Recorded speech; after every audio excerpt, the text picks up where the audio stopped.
Hello সবাইকে, মৌ কথা কও চ্যানেলে তোমাদের স্বাগত।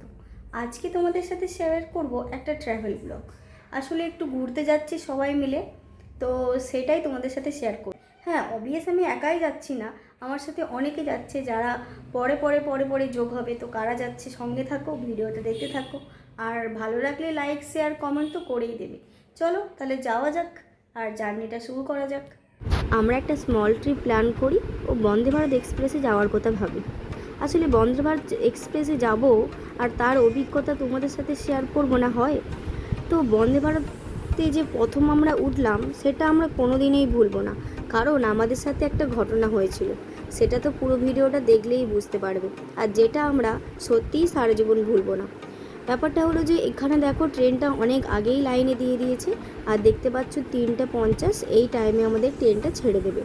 তো ট্রেনে আমরা যথারীতি উঠে তো পড়েছি, কিন্তু দুর্ভাগ্যবশত আমার মা আর ভাই টাইমে বেরানোর পরেও একটু জ্যামের জন্য আর আসতে পারেনি।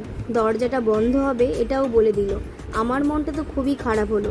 আমরা তিনজনেই আসলে খুব মন খারাপ করে বসেছিলাম যে হয়তো একসঙ্গে যাওয়াটা আর হলো না। আর বন্দে ভারতে এরকম একটা এক্সপিরিয়েন্স হবে প্রথম ভাবতেই পারিনি।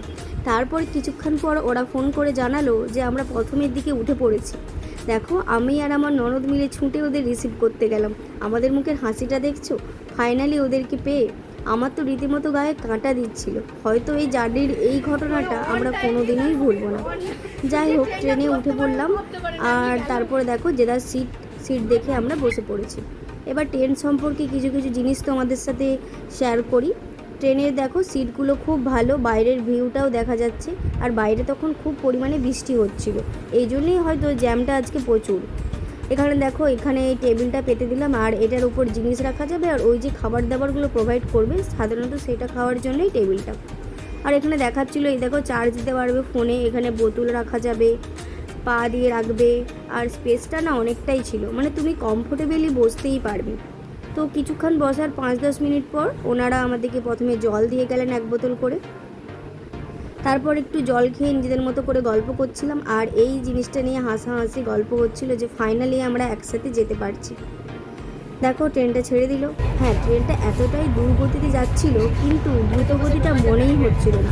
আসলে জার্নিটা তোমরা সেভাবে অনুভব করতে পারবেই না যে আমাদের খুব কষ্ট হচ্ছে। তো দেখো তারপর বসে গেছি, আর একটু পরেই আমার দিকে ইভিনিং স্ন্যাক্স দিয়ে গেল।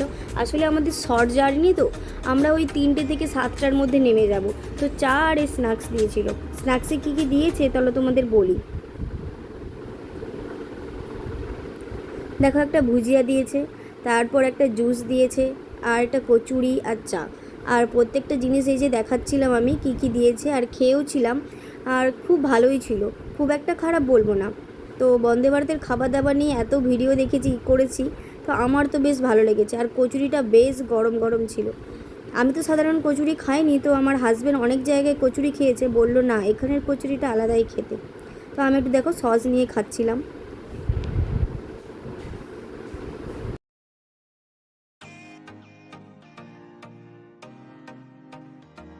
আর ট্রেনটাতে না খুব ভিড় ছিল না, কয়েকজনই ছিল, খুব কম যাত্রী যাচ্ছিল। তারপরে দেখো এই পপকর্নটা খাচ্ছিলাম, ও আমাকে দেখাচ্ছিল পপকর্নটা দারুণ খেতে ছিল। তারপরে এই যে বৃষ্টিটা না একটু একটু থেমেছে। তারপর আমরা খাওয়া দাওয়ারগুলো খাওয়ার পর তারপরে আমার দিকে 1 কাপ করে গরম জল দিয়ে গেল। আসলে ওই চা বা কফি, তোমরা কফিও নিতে পারো, ওখানে চাও ছিল, তো যে যেটা পারো নিতে পারো। আর গরম জলের মধ্যে এই কফিটার পাউডারটাকে দিয়ে দিতে হবে, বা চায়ের পাউডারটাকে দিয়ে দিতে হবে, তাহলেই তোমাদের চা রেডি হয়ে যাবে। আর সত্যি কথা বলবো, এই চাটা আমার একদমই ভালো লাগেনি। খেয়েছিলাম ঠিকই, কিন্তু একদমই ভালো লাগেনি, বাকি জিনিসগুলো বেশ ভালো লেগেছিলো।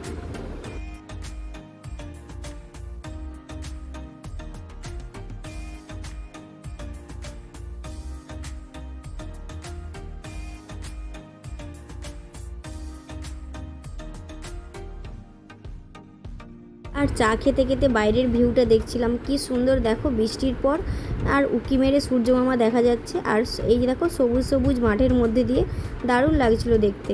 তো এই ভিউটা এনজয় করছিলাম, আর বন্দে ভারতে এই ভিউটা বেশ দারুণ পাওয়া যায়। তারপর সবাই মিলে একটু গল্প করছিলাম, তারপর ভাবলাম না চলো একদিন লুডো খেলা যাক। তো লুডো খেললে টাইমটাও পাস হয়ে যাবে, আর নিজেদের মধ্যে বেশ মজাও হবে।